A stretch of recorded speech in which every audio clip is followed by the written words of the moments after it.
Welcome to the YMS 360 Online User Guide. The Recycle Bin is a safety feature that prevents accidental loss of data. Deleting any records is a two-step process.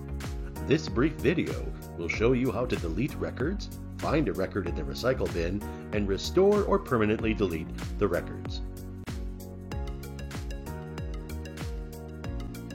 To begin, let's select an item from the Equipment Manager to delete. Scrolling down, we've selected the chilled water pump. Opening the detail drawer, you can select the red Recycle Bin icon and click Yes in the delete warning. You'll receive a notice that the equipment has been successfully removed. Then go to the menu, scroll down to Settings and expand it, and select Recycle Bin.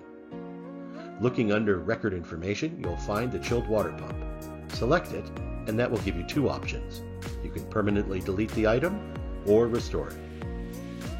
We've chosen to restore this back to equipment. We can also group or filter our information by clicking on the column headers. We now have all our air filters grouped, and we're going to restore those as a group. Place a checkbox next to each record and click Restore. We can also group by dragging the header to group them by the headers. In this case, we want these three events permanently deleted, so we select all three and click Delete. You can group remove as well. To remove the grouping, just click the X next to the header. Now let's go back to Equipment and check to ensure that our equipment has been restored. Sure enough, it's back in the list.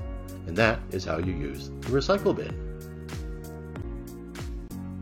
For more information, visit our website at yms360.com or explore our YouTube channel for more procedures on how to best use the application.